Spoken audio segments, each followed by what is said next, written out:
Querido Nino, la historia revisada de una voz legendaria. Un podcast de Radio Valencia. De pequeñito el tío Manus emigraron, pues como muchos españoles de aquella época, ¿no? Que se fueron a Marruecos, a Sudamérica, a Alemania, porque las cosas aquí, pues... Montó un negocio mi abuelo allí y luego cuando ya fueron mayores ya se volvió a Estuvieron Valencia. casi 18 años en Marruecos. En Marruecos, en Casablanca. Vivían en Casablanca y Tánger, ¿no? Estuvieron también. En Tánger primero y luego Casablanca. La familia Martínez Gil era una de las tantas familias españolas que en los años 50 tuvieron que emigrar para buscar trabajo en otro país. Tras casi 20 años en Marruecos, regresaron a Valencia, su ciudad de origen. Era el año 1969. María Amparo, una de las hijas, fue una tarde a un club donde trabajaba su hermano mayor. Y allí conoció a un joven que le dijo ser cantante. Y ya nunca más se separaron. Soy Arturo Blay. Bienvenidos a Querido Nino. Capítulo 5. La voz de América.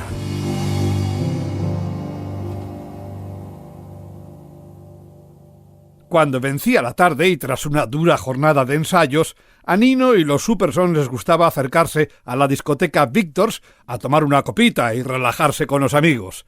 La sala, ubicada junto a las Torres de Quart, la acababa de abrir Víctor Carrasco, uno de los amigos del círculo más cercano a Nino Bravo. Allí acababa de encontrar trabajo como relaciones públicas el joven Manu Martínez, cuyos padres habían abandonado Valencia justo después de nacer él para encontrar trabajo en Marruecos. Ahora, 18 años después, ya mayores, regresaban a su ciudad.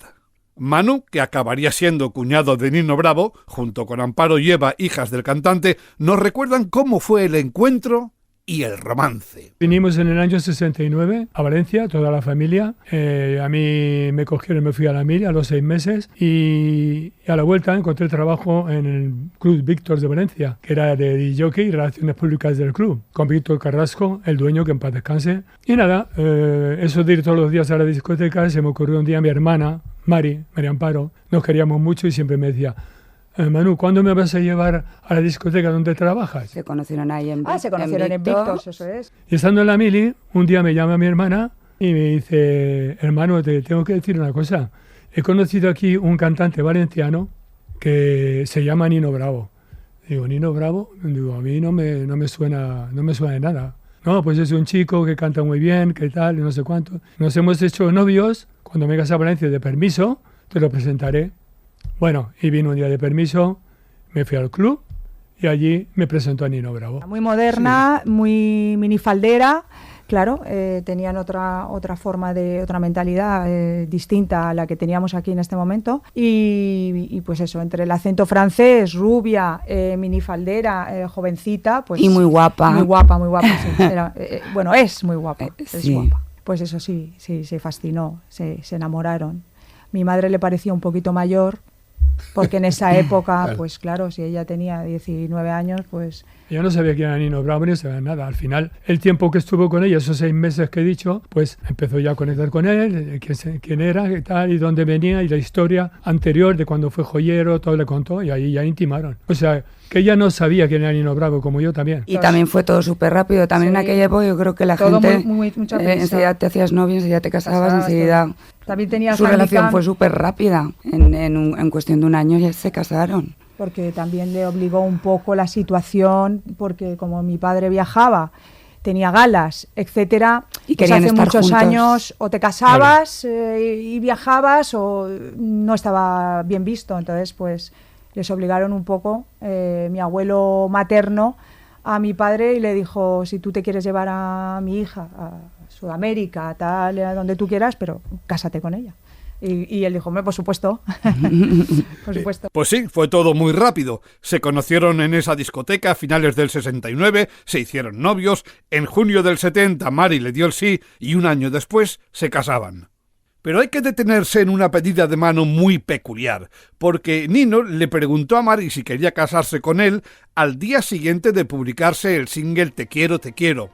Parecía como que Nino estaba esperando que saliera el disco para pedírselo, porque no lo hizo de palabra, sino escribiéndolo en la portada del single, como cuenta su hija Eva.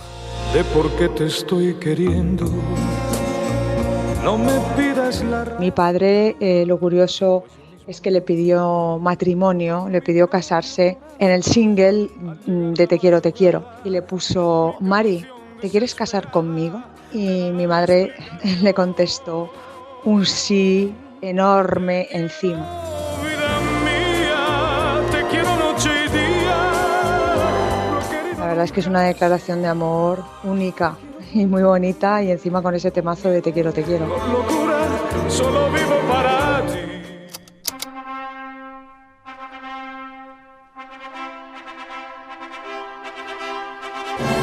La boda tuvo lugar el 20 de abril de 1971, cuando la carrera de Nino Bravo ya era todo un éxito y ya había sido número 1.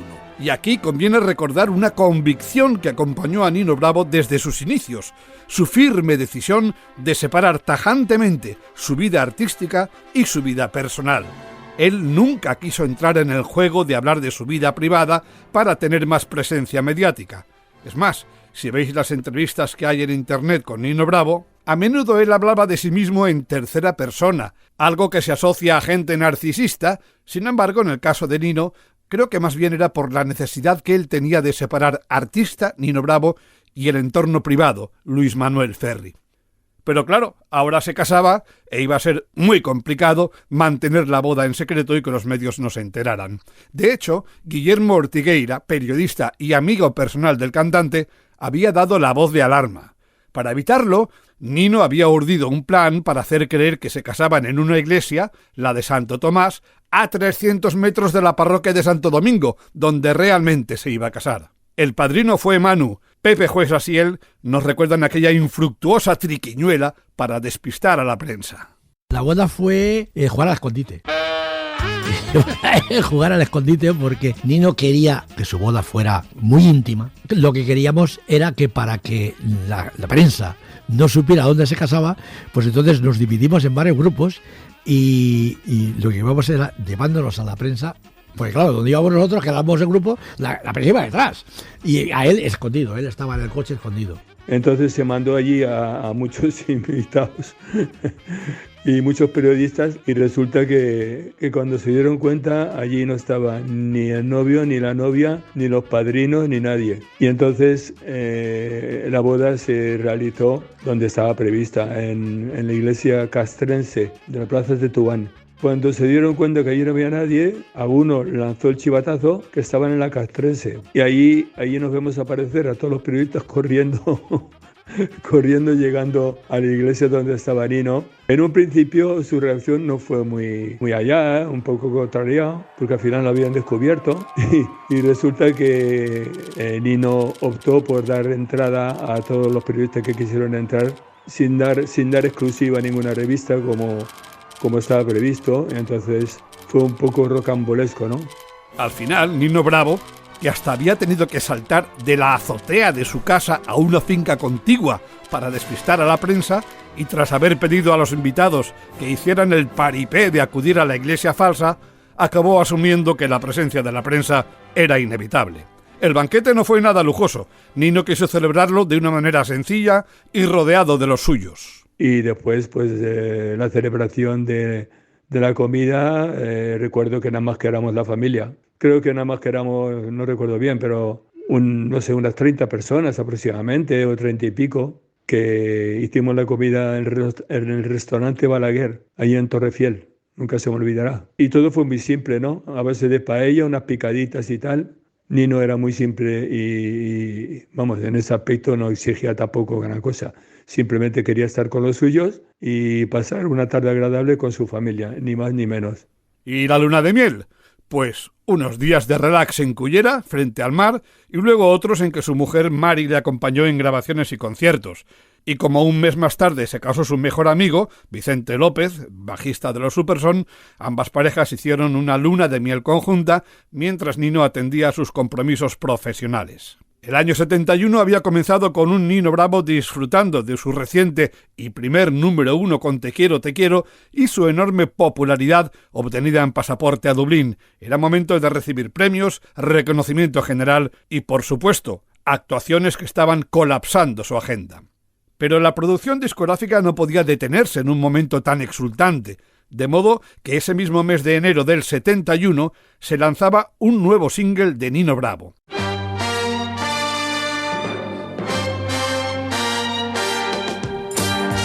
Puerta de Amor, con Perdona en la cara B. Puerta de Amor era la adaptación de un tema grabado un año antes por Gene Pitney, bajo el título de A Street Called Hope, y que había pasado casi desapercibido. La versión que hizo Nino Bravo, más poderosa en orquestación y por supuesto en voz, era muy superior a la original, como corrobora el analista musical Vicente Fabuel. Era un tema de Gene Pitney, que era un señor con una voz que parecía así a los Mike Kennedy, una voz así muy... Y bueno, con todo el respeto a este hombre, que fue un notable, pero si la ponemos ahora, su versión, da hasta un poquito, digamos, de risa, ¿no? Puerta de Amor parece un tema hecho a medida de la portentosa voz de Nino. La canción quedó redonda con su interpretación, pese a sus dificultades, como señala el productor musical Fernando Romero, y recordemos, miembro del dúo Humo, al que Nino quiso producir. La Puerta del Amor es uno de los temas más complicados de toda su discografía.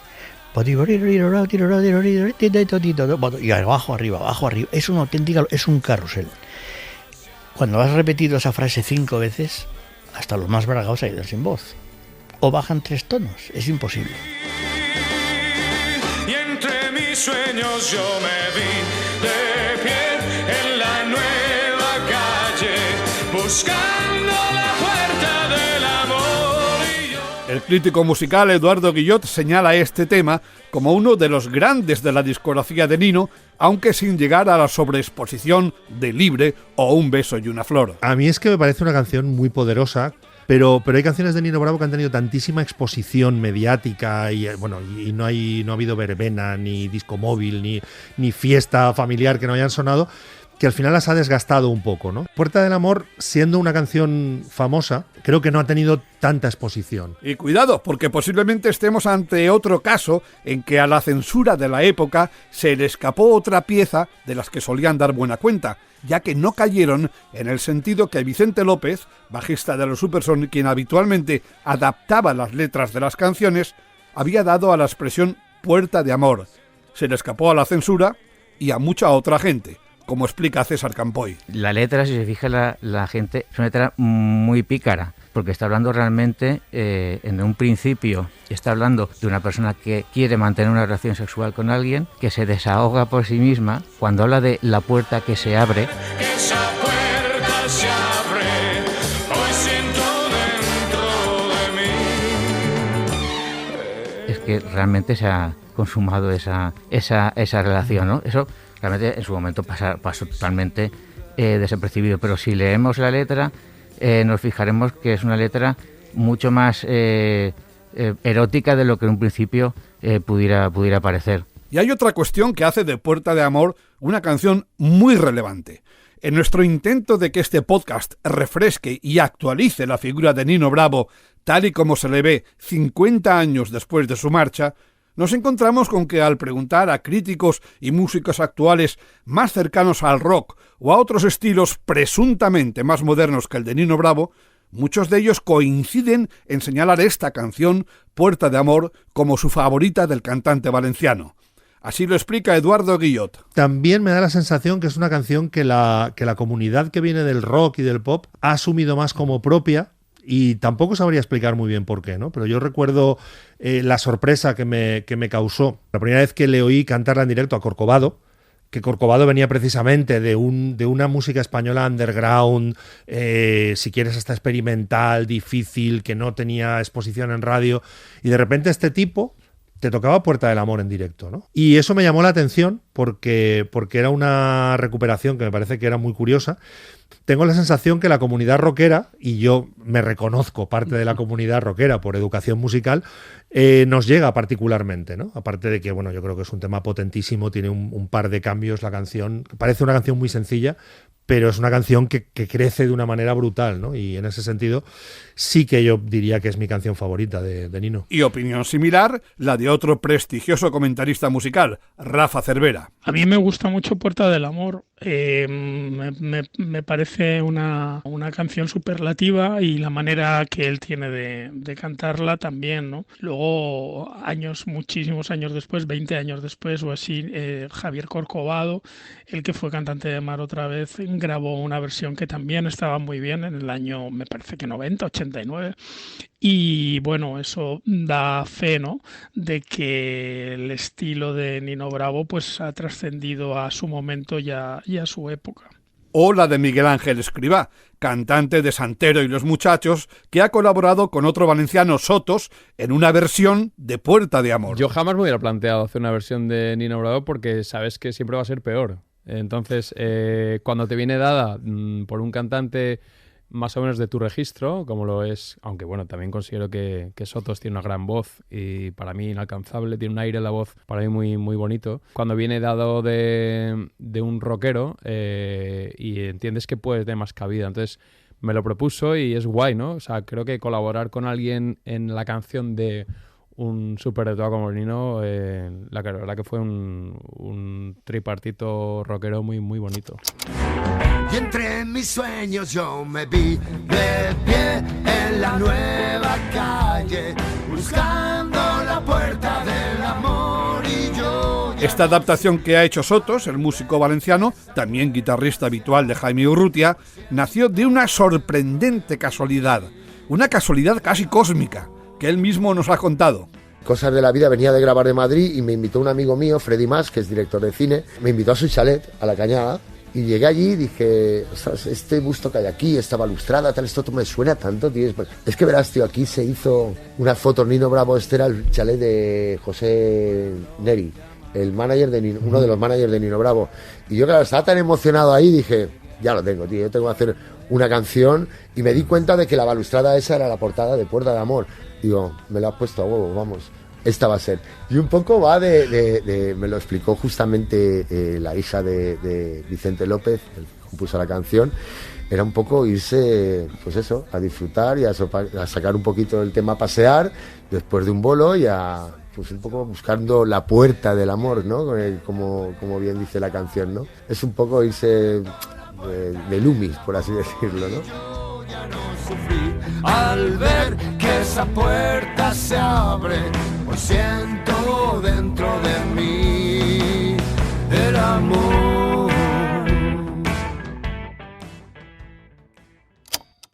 Puerta de Amor no fue un éxito tan colosal como Te quiero, pero llegó hasta el número 3. De hecho, ambas canciones aparecían juntas en las listas de las más vendidas y también su primer álbum, que estaba siendo un éxito en países latinoamericanos como Chile, Venezuela, Perú o Colombia, donde estaban en lo más alto.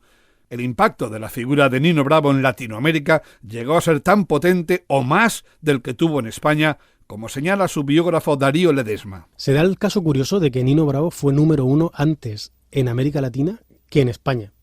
En octubre de 1970, Nino Bravo ya era número 1 en Venezuela, y de hecho su primer viaje internacional a Latinoamérica fue precisamente a Venezuela por el éxito que estaba cosechando, y su número 1 en España llegó en diciembre, es decir, 2 meses después. Por tanto, América Latina supuso un espaldarazo a su carrera total. Él era súper agradecido de sus fans de Latinoamérica.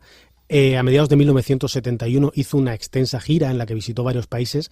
Podría decirte que donde mayor repercusión tuvo fue en Argentina, en Chile, en Colombia y lógicamente en Venezuela, como te comentaba. En el caso concreto de Chile, sus ventas estaban siendo tan buenas que los organizadores del famoso Festival de Viña del Mar decidieron invitarle a participar, no como concursante, sino como estrella internacional invitada. Y así lo recordaba Rafael Niederleiner, que acompañó a Nino Bravo en aquel periplo americano. Lo primero fuimos a Chile porque él era artista invitado en el Festival de Viña del Mar. Fue llegar al escenario del Festival de Viña del Mar y cantar su primera canción y el público volcarse chillando, que me hacía una gracia enorme porque no lo dejaban terminar las canciones. Y estando, me recuerdo perfectamente, en Viña del Mar, que estuvimos 6 o 7 días, recibimos la visita de nuestros compañeros de Argentina, de nuestra casa discográfica en Buenos Aires, diciendo que estaban deseando conocer personalmente a Nino Bravo y que le tenían preparados unos programas de televisión. O sea, yo nunca recuerdo haber ido con un artista a un programa de televisión y que los cámaras, el público, los maquilladores, todo el mundo aplaudiéndole en plena actuación. Y después fue a Venezuela y después fue a Colombia, en todas partes fue el gran éxito del cantante español, yo creo, del momento. Ya de regreso a España, Nino no faltó a su cita habitual con Las Fallas de Valencia, y al igual que el año anterior, actuó en el Parador Sonero de la Falla Convento Jerusalén. En esas fallas de 1971, la revista Mundo Joven publicaba un divertido reportaje de Nino Bravo posando con ninots de diferentes fallas que se realizó en los talleres de la ciudad del artista fallero. Entre esos ninots, una figura de la Falla Convento Jerusalén representaba nada menos que a Tom Jones.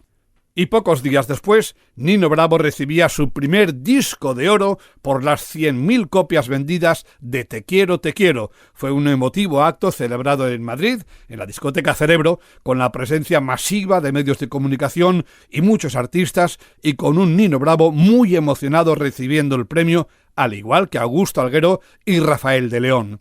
Sería el primer disco de oro, pero no el único que iba a recibir por esta canción. Y en abril de 1971 se publica el segundo álbum de Nino Bravo, titulado con su nombre y con una portada oscura en la que nuevamente se huye de una foto más o menos agraciada del cantante para centrar la imagen en su fuerza y su poderío. El segundo disco grande de Nino Bravo fue acogido con tibias críticas, no tan negativas como el primero, y es que ser número 1 y disco de oro apacigua muchas bocas. El comentarista Vicente Fabuel a día de hoy lo considera un gran disco, pero en un escalón inferior a su álbum debut. Sí, el segundo disco yo diría que es el desde luego para el aficionado medio el menos conocido, ¿no? Quizá es el disco menos redondo de los 3 primeros. Aún así, 4 temas espectaculares, ¿no? Otros brazos quisieron. Pues sí, el disco contiene algunos temas de enorme trascendencia, como el single de adelanto Puerta de Amor, o Elizabeth, la canción que le escribieron el dúo dinámico para su participación en el Festival de Río de Janeiro, una de las piezas señaladas por el periodista César Campoy. Una canción que suele ser poco reivindicada, que se llama Elizabeth, que es un temazo. Es un temazo, yo creo que es de los más difíciles para interpretar por cualquier cantante.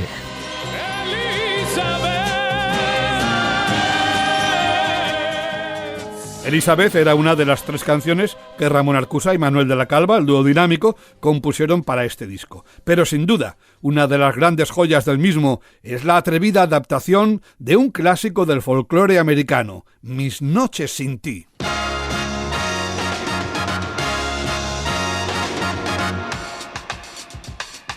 Mis noches sin ti, que Nino lo canta en un ritmo bossa, acelerado. Podía cantar este hombre hasta el distinto telefónico. Y eso que era un tema, no lo recordaba y lo estuve buscando el otro día, es un tema paraguayo del folclore. Y la versión que escuché y la de Nino es que es otra recreación, o sea, si no las creaba, las recreaba, ¿no? Me encanta ese tema. El inicio es abrumador, con unos vientos tremendos y una batería grandiosa. A partir de ahí el muro orquestal es celestial, vamos, como también son sensacionales las constantes pinceladas, ¿no?, que surgen de vientos por aquí, las cuerdas, las guitarras. Y luego aparte mención especial ese Hammond maravilloso, ¿no?, que aparece en el pasaje instrumental. Y en definitiva hay tal cantidad de cascada de sensaciones que llegan sin avisar de todas partes que acabas eso, pues abrumado, ¿no? En cuanto a Nino, se marca otro clásico, esa facilidad que tiene para pasar del chorro de voz huracanado al suspiro. Yo creo que estamos sin duda ante una obra magna, ¿no?, inigualable, de un grado de emoción insuperable.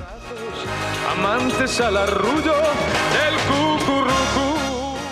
Este segundo álbum, llamado Nino Bravo, incluía también la primera canción compuesta por Pepe Juesas y Vicente López, de los Superson, y publicada en un álbum de Nino, Ni el viento ni el tiempo.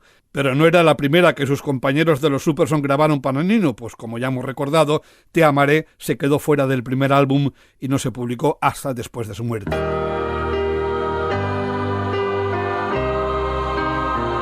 Y el álbum se cerraba con otra versión, Hoy soy feliz, con letra adaptada también por Vicente López, una canción con la que a Nino Bravo le gustaba cerrar sus conciertos. Muy feliz para seguir siempre así. Y antes de cerrar este capítulo 5 de Querido Nino, queremos profundizar en algo que supuso auténticos quebraderos de cabeza para su discográfica a la hora de promocionar a Nino, y era su imagen.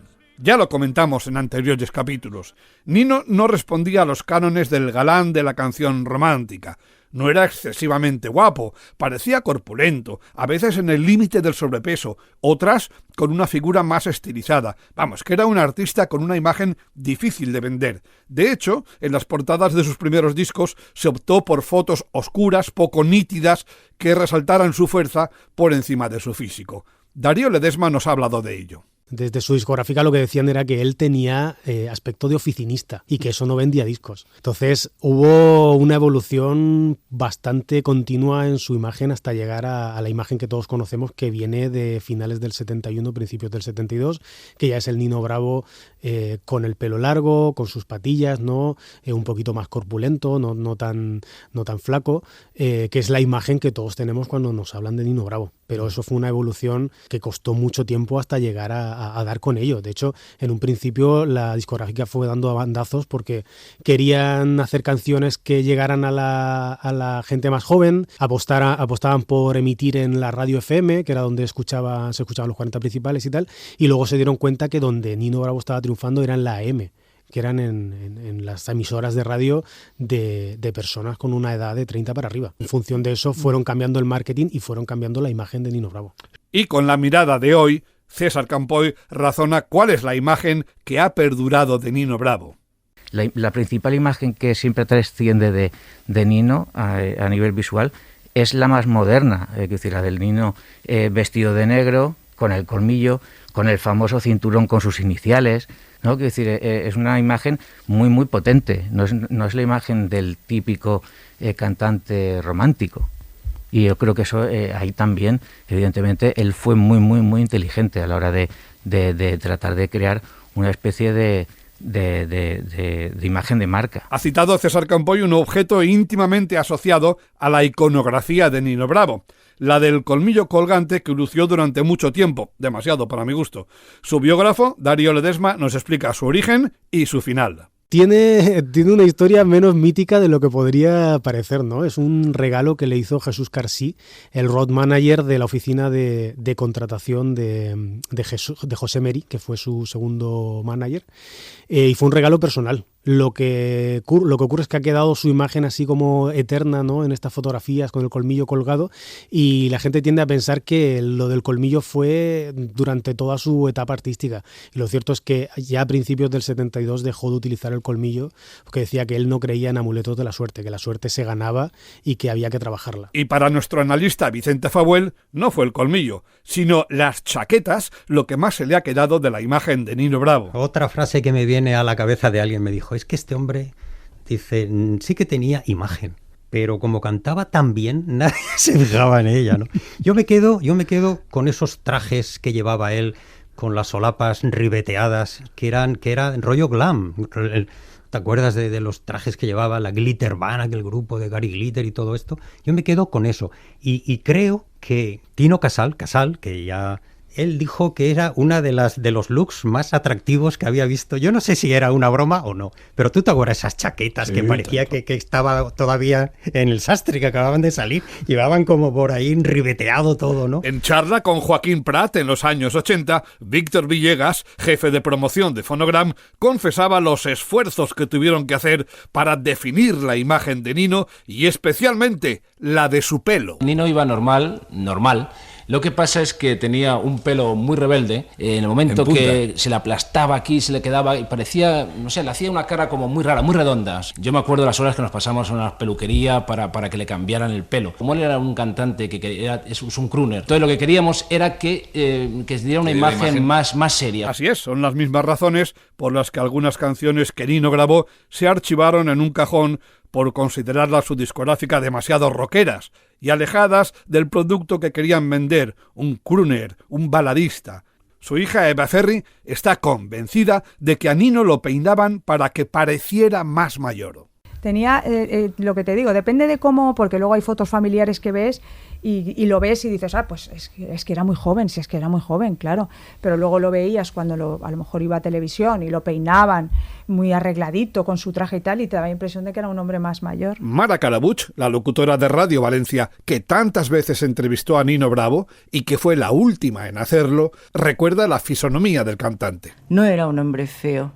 Era un hombre con una nariz aquilina, afilada, pero con unos ojos muy bonitos. Tenía unos ojos pequeños pero muy vivos. Yo los recuerdo como muy expresivos. Eran de un castaño dorado. No era un guaperas impresionante, pero era un hombre con una gran planta. Era un hombre que además cantando se transfiguraba. Era alto, era muy alto. Y entonces veía solo al hombre elegante, al hombre que cantando adquiría una luz especial. Y permitidme un apunte personal. En cuestión de imágenes hay muchos Ninos, muchas fotos y estilos diferentes. Un Nino jovencito y de pelo corto de los primeros singles, un Nino de corte clásico con chaqueta y pajarita, un Nino de pelo largo más informal. Sí, hay Ninos para todos los públicos, gustos y edades. A mí me seduce especialmente el Nino Bravo de pelo largo y de negro, tal y como aparece en su soberbia actuación en el Festival de Montreux de 1971. Una actuación que se encuentra fácilmente en las redes, con un Nino estelar, proyectando un magnetismo brutal, todo un icono del pop. Me sobra el colmillo, eso sí, pero cuando pienso en lo que hubiera sido el futuro de Nino Bravo, siempre me remito a esa maravillosa actuación. En cualquier caso, la imagen más moderna de Nino Bravo estaba a punto de consolidarse, y con su tercer álbum veríamos por fin una portada a color con una magnífica fotografía de Nino. Pero eso lo contaremos en el próximo capítulo de Querido Nino. Seamos como hermanos al vivir. Querido Nino, la historia revisada de una voz legendaria. Un podcast de Radio Valencia. Dirección y narración Arturo Blay. Montaje sonoro Santi Botella, con la colaboración de Clemente López. Patrocina Electrodomésticos Milar y Coca-Cola. Radio Valencia Cadena Ser.